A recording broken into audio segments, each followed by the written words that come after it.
जनपद के राजा तालाब तहसील में शुक्रवार को तहसीलदार के दुर्व्यवहार से अधिवक्ताओं में रोष व्याप्त हो गया। इस घटना से क्षुब्ध अधिवक्ताओं ने तहसीलदार द्वारा किए गए दुर्व्यवहार की निंदा करते हुए समस्त न्यायिक कार्य का बहिष्कार कर दिया। मांग यह है कि हमारे विद्वान अधिवक्ता सहयोगी मनोज चौबे की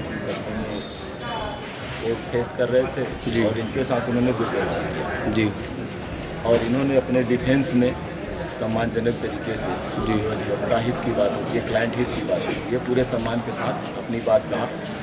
उसको उन्होंने डाइवर्ट कर दिया कि वकील साहब ने हमारे साथ जी, और वकील साहब के विरुद्ध अपने प्रदेन कर्तव्यों के विपरीत जाकर के, अपने अधिकार क्षेत्र से बाहर जाकर के पत्रावली की ऑर्डरशिप पर आपके विरुद्ध उन्होंने टिप्पणी लिखा, जिसके बाबत बार ने सर्वसम्मति से 100% की सर्वसम्मति और सहमति से इसके विरुद्ध धरना एवं हड़ताल का प्रस्ताव पारित किया गया। उसी बार के हड़ताल और धरने के समर्थन में हम यहाँ बैठेंगे। जब तक हमारे चेयरमैन साहब प्रस्ताव पास करेंगे धरने का, तब तक धरने पर बैठेंगे। जब तक हड़ताल का प्रस्ताव पास करेंगे तब तक हड़ताल पर बैठेंगे। और यदि बार ने प्रस्ताव पास किया कि तालाबंदी हो तो हम लोग तालाबंदी करेंगे। राजा तालाब तहसील में अधिवक्ताओं ने शासन विरोधी नारे लगाए तथा शासन से तहसीलदार मीनाक्षी पांडे के खिलाफ कार्रवाई की मांग की। अधिवक्ताओं के साथ हुए दुर्व्यवहार को लेकर उन्होंने धरना प्रदर्शन किया और जमकर नारेबाजी की। अधिवक्ताओं का आरोप है कि अधिवक्ता के साथ दुर्व्यवहार करना अपराध है। हमारे अधिवक्ता संघ की समस्या ये है जी कि हमारे सम्मानित अधिवक्ता मनोज चौबे जी के केस में 200 रुपये का हर्जाना लगा जी, और हर्जाना को जमा करने का निर्देश दिया गया। इन्होंने ट्रेजरी चालान फार्म कोर्ट से भरवाया, जारी कराया, और उसमें हेड गलत लिख दिया गया, पैसा नहीं जमा हुआ, बैंक ने रिफ्यूज़ कर दिया।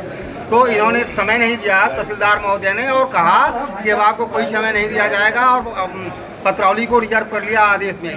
1 घंटे तक ये अनुरोध करते रहे, इसके बावजूद भी कोई समय नहीं दिया गया। अंत में इन्होंने कहा कि मैं वकील हूँ, मैं लॉ जानता हूँ और आप मजिस्ट्रेट हैं, कानून की धज्जियाँ मत उड़ाइए, लेकिन वो मानी नहीं।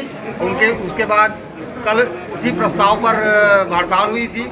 आज विचार चल रहा था, मीटिंग बुलाई गई थी और इनसे कहा गया था कि नहीं कोर्ट मत करिए जब तक मीटिंग चल रही है। इसके बाद भी कोर्ट कर रही हैं और ये मुकदमे को खारिज कर रही हैं, जिसके विरोध में ये धरना आयोजित किया गया है। अगर ये तहसीलदार महोदय अपने रवैये में सुधार नहीं ले आती हैं तो इनके कोर्ट का बहिष्कार हो। अधिवक्ताओं ने मांग की कि जब तक तहसीलदार मीनाक्षी पांडे के खिलाफ कार्रवाई नहीं की जाएगी तब तक हम लोग धरने पर बैठे रहेंगे। उन्होंने चेतावनी देते हुए कहा कि तहसीलदार के किसी भी कोर्ट को नहीं चलने देंगे। मेरे साथ महोदय तहसीलदार जी ने तो व्यवहार किया है। मेरी एक मुकदमा लगी थी, उस मुकदमा में मैं पहली बार हाजिर हुआ और उन्होंने मुझे अवसर भी नहीं दिया। 200 का मुझे उन्होंने कास्ट कर दिया और कास्ट जमा करने का उन्होंने अकाउंट नंबर भी नहीं दिया, और उनके ऑफिस द्वारा जो कि अकाउंट नंबर दिया गया था वह जो है गलत थी। मैंने उनसे कहा कि मैडम ये रिफ्यूज हो चुका है, ये पैसा जमा नहीं हो पाया। उन्होंने मेरी बात को सुना भी नहीं और मेरा वकील कोर्ट में उपस्थित था। उन्होंने बोला कि मैं अपना बुला रहा हूँ।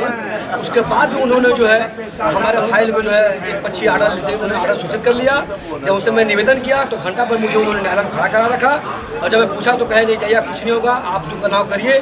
तो मैंने कहा कि मैडम जब मैं अधिवक्ता हूँ, मैं लॉ पढ़ा हूँ, मैं कानून जानता हूँ, अभी आप ट्रेनिंग में आए हुए हैं, अभी आपको लॉ की जानकारी नहीं है, आपने जो किया वो गलत है।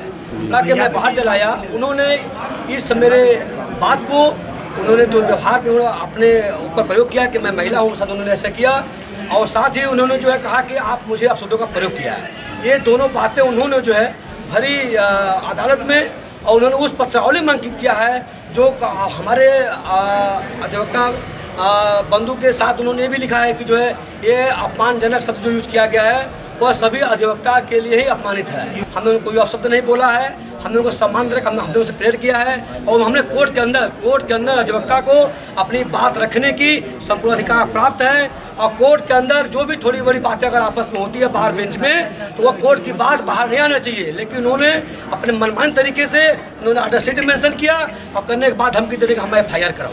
पेश है न्यूज बकेट हिंदी मासिक पत्रिका। पढ़ें इस महीने की पूरी खबर विस्तार से हमारे न्यूज बकेट की मैगजीन में। हमारी मैगजीन को मुफ्त में पढ़ने के लिए अभी लॉग इन करें www.newsbucket.in पर। इसके अलावा रोज की ताज़ा खबरों के लिए हमारे YouTube चैनल को तुरंत सब्सक्राइब करें।